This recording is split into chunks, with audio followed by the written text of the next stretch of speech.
Hello and welcome. First of all, I'd like to welcome our live audience from around the world. Many of you are joining us from all over: Australia, Asia, the Middle East, Europe, North America. We're here to talk about we're here for the third series in My Conversations with the Mystic, and I'm here with Sadhguru, a yogi, a profound mystic, and my guru. I'm Chris Rado, owner and driver of World Racing. We're a professional motorsports team here in North America. We build and tune some of the fastest machines on 4 wheels. Many of you say, why is a guy like me here?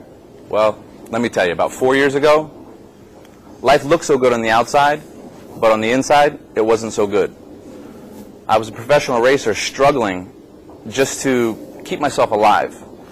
You know, at the time I was racing about 27 events a year and struggling just to make it to each event, struggling day by day just to live. And, you know, I went to many doctors. I had many health problems that no doctor or hospital around the United States could figure out. And at a point, I was close to giving up. I had some very good friends that, you know, in a time of desperation and need, showed me a flyer of this thing called inner engineering. And at the time, I was very desperate, you know, struggling again, just to live day to day. You know, I'd be going to the hospital every 2 to 3 weeks by ambulance as my body's going into shock. And to me, that was no way to live. And at that time, I honestly didn't even believe I would live very long, because it was no way to live. 3-4 hours a day, debilitated every day. Once every 2 weeks, I'm on my way to the hospital. No way to live. So again, one day a friend brought me this flyer, Inner Engineering. And it just happened to have Sadhguru's picture on it. So me not knowing anything about yoga, meditation, or the spiritual process, but just struggling to live, I said, you know what? I need something, because what I'm doing is definitely not working. So I signed up for the program, not even knowing where exactly it was. I just knew that it was in Los Angeles. And at the time, this is where I was living. So I was really pleased once I got the email that the program's only 2 blocks from where I live. What are the odds of that? So I came and I sat in on the first day of the class, and I'll never forget, you know, I've never heard anybody say the type of things that Sadhguru was saying. At first I said to myself, it can't be this simple. Like, am I this much of a fool? I've been pretty successful in my career, and I thought in my life, but obviously the proof was in the pudding. You know, I was having a hard time getting out of bed, or even just, like I said, living. So, and again, I've never heard anybody say the things that he was saying. And something said, you know what, Chris? You need to listen to every single thing this man has to say and take it to heart, because you know what? Whatever you're doing is not working. So needless to say, I stayed for the program. It was a 6-day program at the time. And we were initiated into meditation on the 5th day. And on the 6th day, the program ended, and I went home. And, you know, everybody has their idea of what meditation should be like. And, of course, I had an idea, too, because, you know, 31-year-old race car driver that knows everything. Not the case. Well, the first day after the program, I woke up, and I didn't have the health problem that I normally had every single day. And I thought, okay, well, maybe I just got lucky, because every now and then I'd get lucky and I wouldn't get sick. Well, sure enough, the next day, I wasn't sick again. And another day, not sick again. So after a whole week of not having any health problems, I said, you know, what's going on here? And as a matter of fact, I've never had another health problem like I was having ever again. So at that time, I said, wow. First of all, I had no idea what had happened to me. No idea. I couldn't fathom what had happened to me, because I had tried everything. I tried changing my diet, exercising in different ways. You know, I probably had 70, 80 different tests from hospitals all over the United States over a period of about 5 years, to no avail, no success at all. This one program, 6 days, sitting with Sadhguru and him expounding upon life and teaching the inner engineering program, seemed to take all this away overnight. Needless to say, I was dumbfounded. And from that moment on, my life started to change. You know, that year, like I said, I struggled to do 27 events the year before that. That year, which was April 2007, That year, I did 57 events, effortlessly.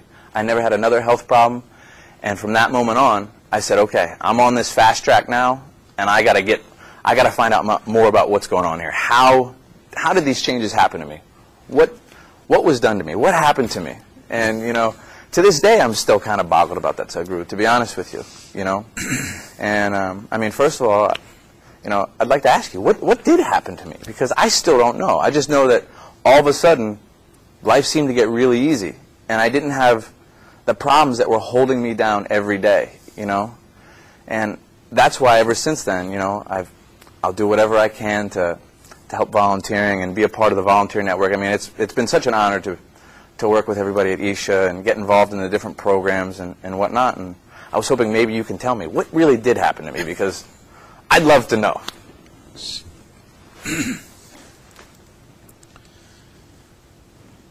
As you just said, that you prepare and tune the fanciest machines on 4 wheels. Yeah.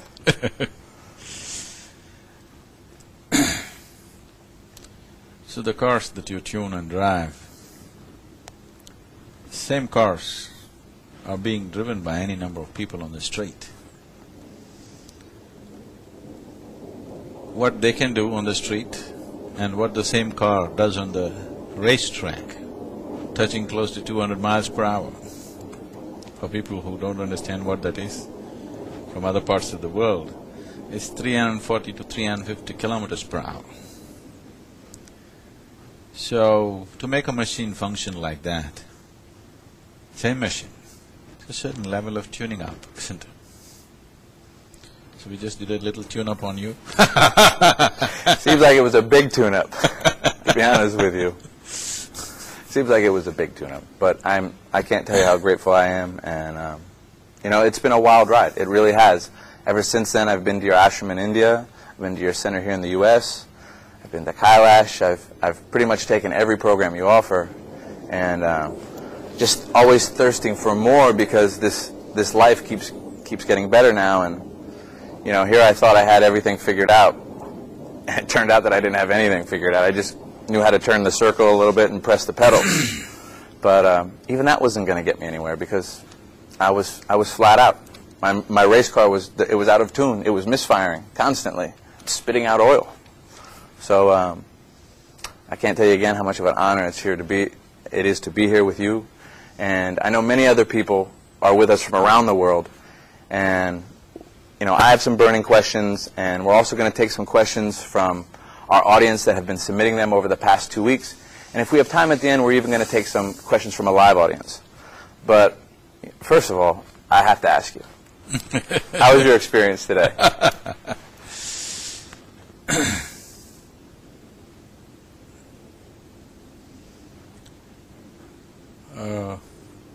I was in a race car, all right, which can kick up almost 800 to 1,000 bhp and touch close to 200 miles per hour. But as I've always insisted that the most difficult thing to race with is yourself, not somebody else. To be able to take yourself to the limits, but never breaking up. That's the essence of life. One who saves himself never gets anywhere. One who crosses the limit, of course, gets somewhere, but he won't be here. To be able to get to the last point and still not flip over is the essence of life. Is the very essence of yoga too. But if you want to drive yourself to that last rev possible, highest rev possible, your machine should be good.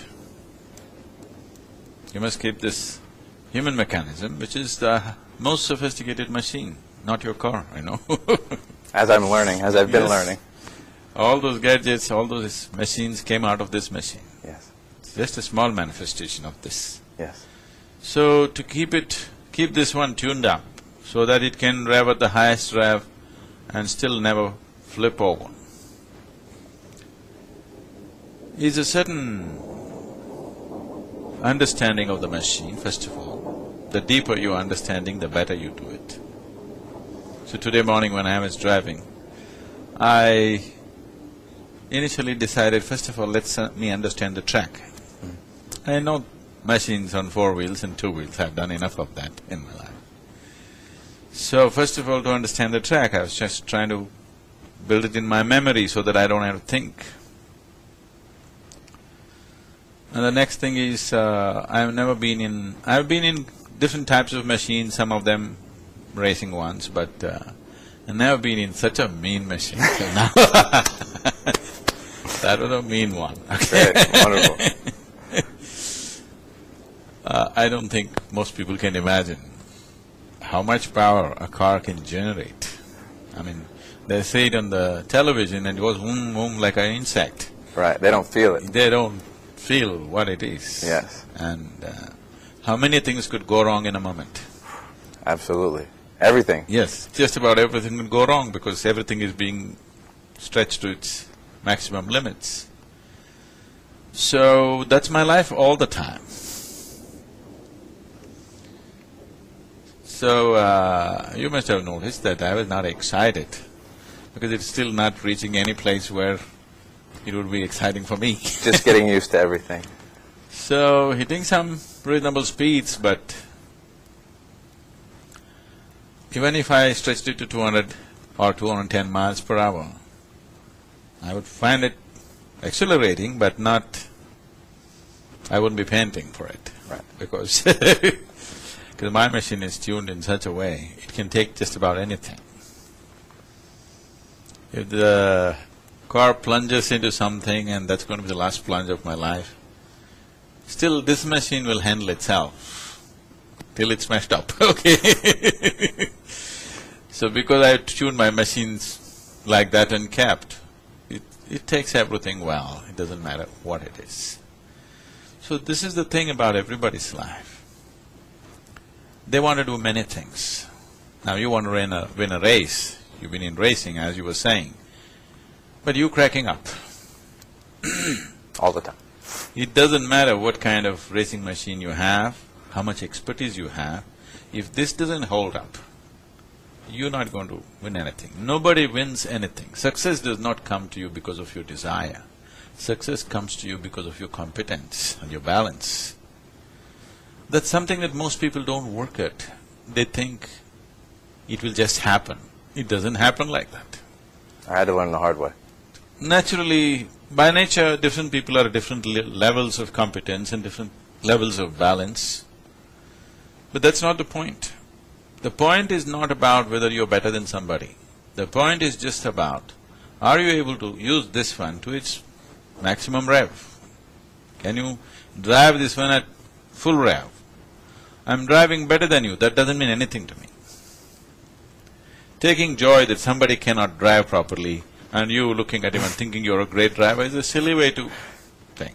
But you driving at your limit, you know you're hitting the last point, you know if you push it one more point, that's the end of you. Yeah. But you keep it at that point, you have the balance to keep it at that point. You have the courage, you have the competence, and above all you have the balance, because when you reach that point, if somebody is doing little better than you, you think you can push it, and that's when life ends for most people. So to have that competence and courage, but not to be overwhelmed by your own competence and courage, not to become blind to the realities of the existence, to be able to be at that last point and never tip over, just stay there. If at all, if something bad happened, it happened because of some other factors, not because… many other factors are involved, it's not just you. There's so many things, the machine, the road, somebody else may come in and so many things may happen. So because of those things, if something happens, it's different. But because you don't have the balance to stay there, you don't have a realistic picture of who you are and where your competence is, that would be a disastrous way for any human being, whether it's racing or living life or people's emotions or, whatever one may do in their life. So people who keep in their safety limit, who drive at 40 kilometers per hour and they think they are safe. I'm not just talking about the cars, I'm saying life itself. Absolutely. They drive in an extremely safe band. You never know the beauty of stretching yourself to the limits, because the whole system of what you're referring to as spiritual process or yoga is to be able to sit here and raise yourself above the physicality of who you are. When I say physicality, physicality is your limitations. What you call as the physical is a bundle of defined limitations. Just sitting here and crossing that is yoga. Just sitting here and being able to be beyond that is what we are referring to as spiritual process. Something beyond the physical has become a living reality for you. So when you race, when you do various other adventure sports, or when people live on the edge in so many different ways, what they're trying to is have a taste of coming close to the border. Those who cross the border, you don't see them because they're gone. So spiritual process gives you the freedom, because you're crossing the limitations of your physicality, not through physical action, simply by your conscious, simply by your conscious will, that you're crossing the physical limits. This is something you can race all the time, safely. So I am all the time on a race, constantly beyond the physical limitations. But if you try this physically, then you should not cross the limitation, you can hit the border. But if you cross the border, that means you lose your body. I think that's where… Yes, that's what was happening to you. I was always riding that… Trying to stick to the line and go a little beyond. You know, one of the great racers… 2 cars over the edge, but… One of the great racers of our time, Kenny Roberts, said, when people asked him, how come you every time you manage to win 5 times world championship or something like that? He said, I go out of control with control. But that last word is the most important word. I go out of control, but with control. I go out of control. No control means he's gone. So you're trying to do it physically. There's excitement in it, but there is limitation. You will never cross the limit. If you cross the limit, it's over. But the spiritual process is such that you can cross the limit all the time. There's no limit, because you're crossing the limitations of the physical without physical activity. So if you learn to do this, you will see the border of the physicality can be stretched and stretched and stretched in many different ways. Instead of doing a week-long program, if you had… when you were 14, if you had come to me and done 6-year program instead of 6 days program, okay? Now, your ability to push this to a different level, you push your ability to push your car to a different level and yourself to a different level would be very, very big. Because right now, the car may not give up yet, but your system gives up. Right. The mental, psychological system, physical system, the energy system above all takes the maximum beating at high speed. And I'll be honest, January, February of '07, before I did the program, I was giving up. My body was giving up, and I was at a point where mentally and emotionally, I was getting ready to give up totally and say, you know what, this isn't living. And I just can't express how grateful I am for all you've done. Don't be grateful, just win a race. I can handle that. We'll do that the best that we can. So, again, I'm sure that a lot of people have many questions, but is there anything that you'd like to say to the audience before we answer some of their questions, or? I'm sure naturally the questions will be, why is Sadhguru on the racetrack? So I want them to know that Sadhguru is not on the racetrack today, he's on the racetrack every day. There we go, yeah. Every moment of my life I'm on the racetrack. Not racing with anybody, but definitely at full throttle, with every aspect of my life. It's not just this or that. Probably, for many people, it may look, because they have certain ideas that a spiritual person means he must be staid, okay? So, if you have to be peaceful and joyful and blissful, if it is necessary that you must walk slowly, you can't meet people, you can't do anything in the world, you can only sit in a cave and be peaceful, obviously your peacefulness is extremely fragile. My peace, my blissfulness, my love is not fragile. If you take me to hell, I'll still be like this. It's not fragile. So I can continuously put myself into all kinds of activity, and nothing of my qualities, who I am, is not threatened at any moment. So, it doesn't matter if I'm driving at 100 miles per hour, 200 miles per hour. I'm still… You could have actually… it should have been good actually if we had checked my pulse rate and my everything. I was just very normal. I heard you panting. In the beginning, I was so nervous that the car was not going to be right. I said, oh, please. With all the problems that we had last night, you know, I told you how we blew up an engine yesterday in testing, and then we ripped another engine out of something last night, and we're cannibalizing cars left and right because I really wanted to try to make sure we had the right experience today. And I'll be honest with you, I was nervous when we first got in the car. So we should have checked my pulse rate, heart rate, blood pressure, everything. Before and after driving at 200 miles per hour, I would be just about the same except for the physical shake-up that happens. Well, it was a lot of fun. I can't tell you, I really enjoyed that today. It's the first time I ever sat in the passenger seat of my own race car, and I gotta say that sitting in the passenger seat of your race car with your guru is something that I don't think many people have done. No. So, I'm a very fortunate individual on many levels. But, and you know, you said it, we're here to talk about life at full throttle, and I know many people have some questions, so if you guys like, fire away. I must tell you about my throttle experience. You know. Oh, yeah, please. During my motorcycling days, when I was just traveling across, one day it happened, I was, from Mysore I was riding up to a place called Ooty. I don't know if you've been there, it's a hill station. No. And then my motorcycle just… you know, it wouldn't throttle up. It's like, if you throttle up, it gets off.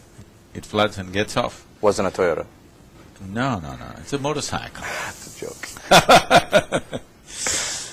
So, normally you check the fuel system and then the electricals, because if you start, the motorcycle starts, if you throttle up, it gets off. So I checked everything. I opened up the carburetor, you know, these are old Czech bikes, the Czechoslovakian bikes.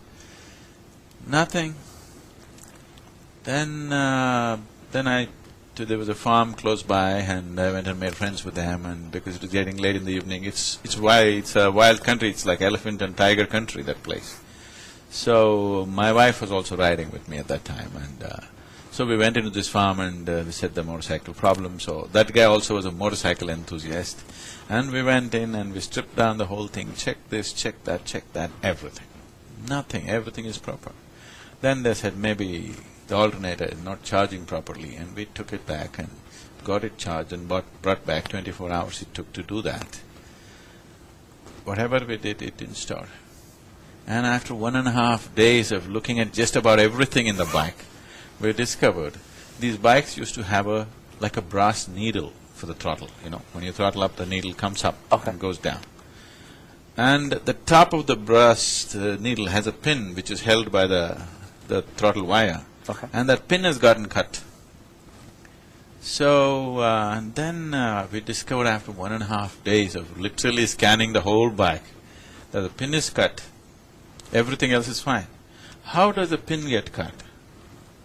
Then some crazy thing, that there must be a fault in the, you know, the pin, something it must have broken. It failed. Yeah. It's a part, you know, a certain metallurgical failure or something, but it's not something that sees any stress. It just has to go up to allow the gas and go down when you cut the throttle, that's all.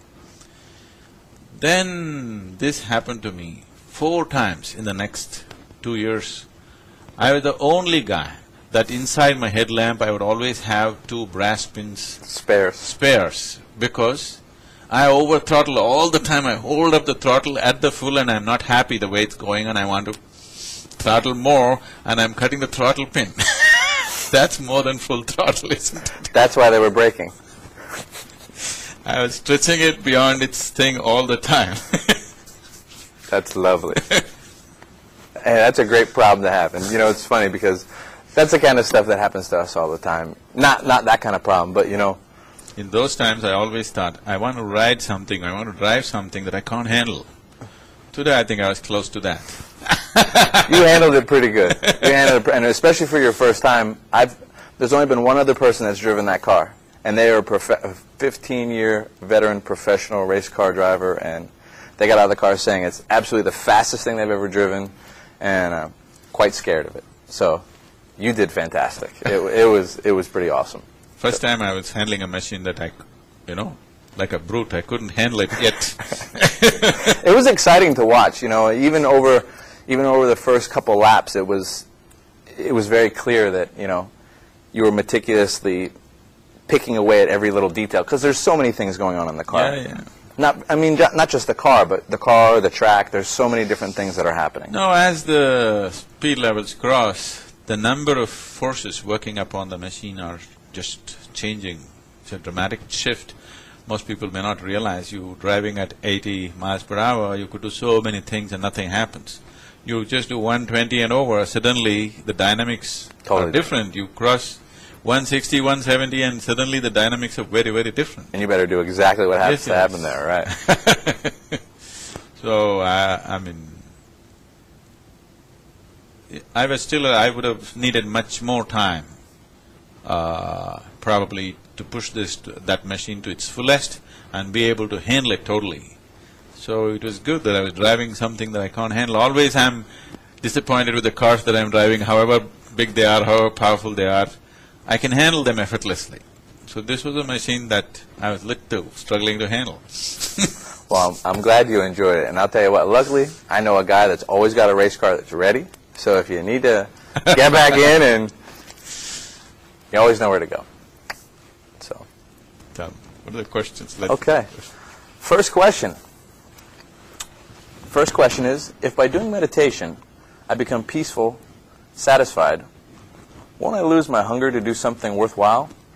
If I become loving towards all, won't I lose my competitive edge in the world? So you better tell the daredevil what's happened to you. Wow. Wow. Well, I can definitely say that life has changed a lot for sure. And I can't say that, I've lost my competitive edge at all. I must say that now, see, before when I was at the racetrack and things would happen, somebody would say something, somebody would do something, it would almost take me off my game at times. And I would end up sometimes doing something silly or making a mistake that I shouldn't have made just because I let somebody or something get to me. Ever since I've done the program, it seems like these things that people would always do that would really get to me and bother me or make me react, I'd be in a state of constantly reacting to this or that. It seemed like now I've had a certain distance, you know. It's so funny because even a month after I did the program, people were saying to me in the racing world, Chris, what's gotten into you? Like, is this the same person that we've known for the last 7 years? Like, normally, this or this would happen and I'd fly off the handle and, rah, rah, rah, rah, rah. And now, it seemed like whenever... Only the engine should roar, not you. Exactly. And it was always me roaring before. So, to answer your question, I definitely haven't lost my competitive edge. If anything, it makes me that much hungrier to go faster, to do the things that I know that my team and I, and things that other people haven't done, but where there's a will, there's a way. And as long as we always keep our cool and do whatever is needed, we've never won more races and been more consistently fast at every racetrack. Ever since I've taken the program, last season I won 12 races. I won all but one race that we competed in the 2009 season. In the 2010 season, we had 7 victories. In the 2008 season, we had 10 victories, and we've set almost 18 track records in that time. And before, things like this just wouldn't happen. There would always be something that would catch us here or catch us there, or or should I say something that would catch me, and I'd get caught in this trap? But now it's like, you gave me some Teflon or something, so I can slide through these things and come out kind of okay with no matter what happens. So it's after becoming meditative, everything around me has just gotten much, much easier, and it's opened my life up to joy and in a way that I never thought I would have. You know, I always thought happiness had to come from, you know, winning a race or us getting a sponsor or something good on in the physical world happening to me. Now, that joy comes from within inside, and it makes it a lot easier. It makes it effortless to do the things that I need to do, even though we might be awake for days straight doing this, traveling, doing stuff that other people think, this is crazy. This is just life, and we're taking it. Now it's like, before, you know, we're always on the rev limiter. Yeah, we might be at full throttle right now, but we're taking it nice and easy, and it feels really good. Now, to be successful in racing, you need hot wheels but a cool driver. Absolutely. You know, if people can razzle you, you're going to be off your game. And if you're off your game at the wrong split second, disaster can strike, you know? So this is something that a lot of people fail to understand throughout their life. When it comes to external realities, every human being is differently capable, okay? However hard you try, you are not going to be better than yourself. So the only thing is, you should be able to perform at your best, whatever you're doing, whether it's racing or life or whatever else. If you want to perform at your best, today there is substantial medical and scientific proof to show you that if you can keep yourself utterly pleasant, if you can keep yourself blissful, loving, ecstatic within yourself, your chemistry functions at its best. Obviously, that's the reason why the experience is good.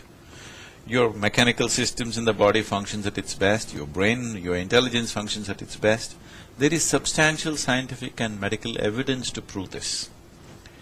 So you drive well on a certain day, not because you want to win a race, because your system is functioning well.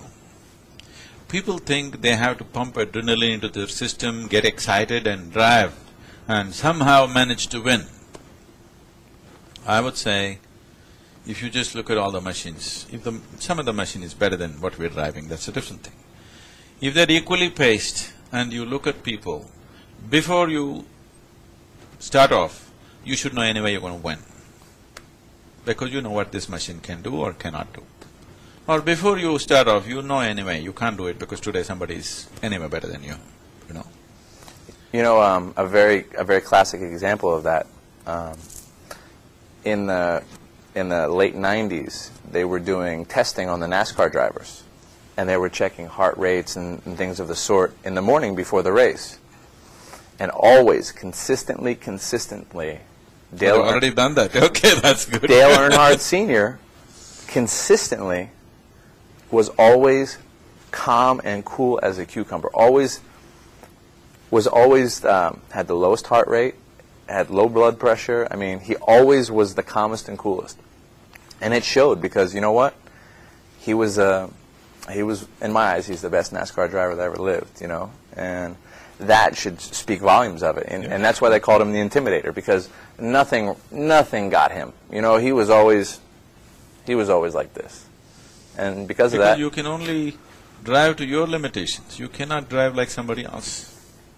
That's so with everything in your life. So instead of seeing how to explore the full potential of what this is, you're trying to ape somebody else. That could be disastrous, you know. Yeah. And above all, lower your own performance. Yes.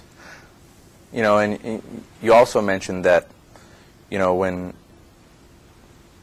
you become meditative and these things start to balance out in your life, how everything in your system starts to work better. And again, that's another clear example of exactly what happened to me.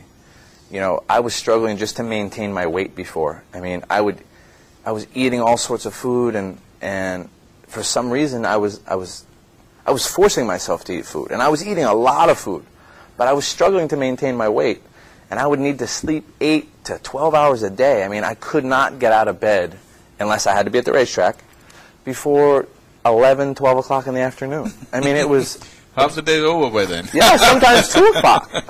And, you know, after doing the program, I found out that, you know, within 2 months' time, the amount of food I was eating dropped considerably, but instantaneously, my weight went up right away. I could maintain my weight.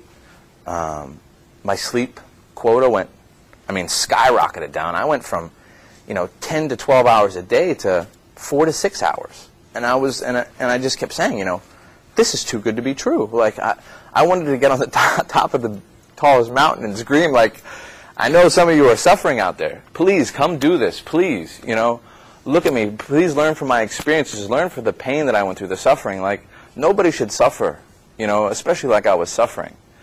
And, you know, the amount of change I went through in 4 months was enough that I felt that everybody should have a piece of this. And whatever I can do to help bring a piece of this, I will do. And, you know, and it's just been great being here. So, the best tuned machines are done by me, not by you. That's what I'm hearing. For sure. For sure.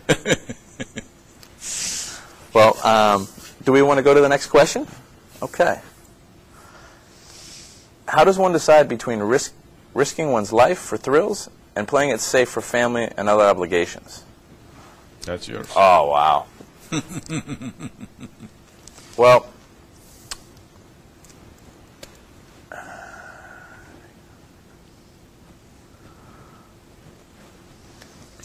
you know, there's definitely a line between risking one's life and doing things for thrills. Obviously, anytime you get in any type of vehicle or even cross the street, you're risking your life. Let's face it. 9 times out of 10, it's much, much safer to be sitting in a race car than it is your street car. Definitely. So, you know, a lot of people that think, oh, these guys that race these cars, they're crazy, they're risking their life. We're all risking our life. You know, it's fleeting out of all of us every day. So, you know, the last thing... People have died sneezing. Absolutely. People have died, you know. So I look at it like this. And I don't know very much, and you know that, because I'm Italian, you know. We're always risking our life. The question is, are you willing to sit back and not do anything with your life and just sit back and play safe? Because if you are, how much of life are you really enjoying? Are you saving yourself for tomorrow, and then tomorrow are you saving yourself for the next day? Because if that happens, one day you're going to wind up dead and have never done anything. And then you're going to say to yourself, well, I've played it safe my whole life, and I'm miserable, and I've never done anything. Then the suffering is, you know, you're not going to be very happy.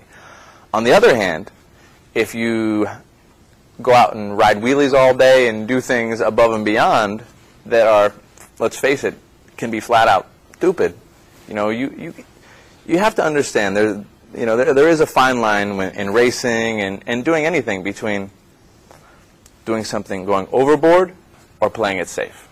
And neither one will get you anywhere, I don't think. Sure, you most always stay alive if you play it safe, but are you alive if you're really dead in your living body? So, you know, I like to pick a nice balance in between. Now, granted, I've always kind of been on the risk-taking side, but in my eyes, I'm not taking risks. I'm living my life every second of it. And people just have to determine what it is that is most important to them in their life. You know, if family is the most important thing to you, then I would say yes, stay home. Or not necessarily stay home, but do things with your family. Live your life to the fullest with your family. Do as much as you can do without necessarily putting their life in jeopardy. But staying home with the family and not doing anything, are you really living there too? Or are you just trapped, you know? So that's how I look at it. That reminds me, I've been driving last 5 years from Kathmandu to Kailash in the most incredible terrain. Anybody who wants to drive off-road, it's a driver's dream, that kind of terrain. So this time we took certain members of the press with us, some of the prominent English press in India. So this lady who drove with me, And she picked up the microphone after she got off and she said, "Oh, he drives like a maniac." I said, "Not one moment did you see me frothing? Did you see… did you see me excited? Or as I sit in a satsang, I'm sitting in the car and driving, all right, I'm pushing it at full throttle, but not like a maniac." So you don't understand the difference between mania and skillfulness of life. So one who has no skill about anything, he will think everything… Walking is a risk, on two legs to walk, it's such a risky thing. You could fall. Yes, you could fall and die, so many people have. So, risk is something only for the beholder, it's a risk. For one who is doing it, it is a calculated effort to do something in a certain way. So if you're just trying to race on a regular street and risking not just you, risking other people's lives, you have no business to do that. But what is considered risk by other people is actually a calculated way of life, that you make the necessary calculations and shoot for that. Well, if you miss, what will happen? Well, you may not die racing, but you may be in the spectator stand and some other driver may kill you, driving straight into the spectator stand. So this is not about risk-taking, and above all, suppose you played it so safe that you did not leave your couch and you did not leave your potato chips. Would your family like it? I don't think so. You took risks, you achieved something, whatever happens, your family always appreciates it. But you did nothing because you want to fulfill your obligations and want to be safe for them. I don't think they will appreciate it. No family will, because they would be ashamed of you because you did nothing in your life. So I'm not just saying everybody has to go and race a racing machine, but the way you live, if you did not stretch yourself to your limits in your job, in your ability to do things, whether you're playing a game or in your mind, in your emotion, in your body, if you did not show the full potential of who you are, I don't think your family would be hugely obligated to you or proud of you or would even want to remember you. Very easily they'll forget you. He's boring. Yes. No, I'm not saying this is for glory. I don't see racing or living life the way I live. I do not bother about what somebody else is thinking.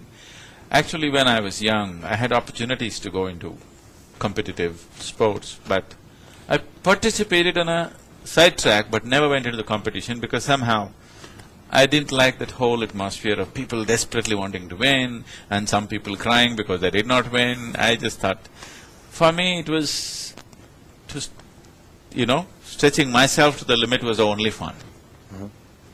For me, entering the podium and everybody clapping their hands didn't mean anything at any time, nor does it mean anything to me even today. I feel if any human being arrives at a certain state within himself, where for him to be joyful, to be blissful, to be loving, he is not dependent on anything outside. If he arrives at that place, every human being will become like this.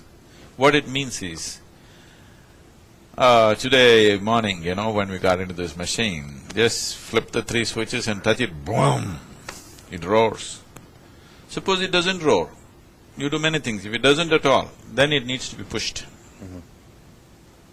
It needs to be pushed and started. So if the racing machine is pushed off the track and started, there is no great harm. But if your joy needs a constant outside push, if your love needs a constant outside push, everything that's beautiful in you is on a push start, that's a bad way to live. I would say everything that's beautiful about a human being should be on self-start. For you to sit here and be ecstatic, it should be self-start. If you wish right now, tears of ecstasy should flow out of you. That's how it should be. So if it's all on push start, then there is a certain enslavement in the whole process. So that enslavement is what you're trying to say, my family will like it.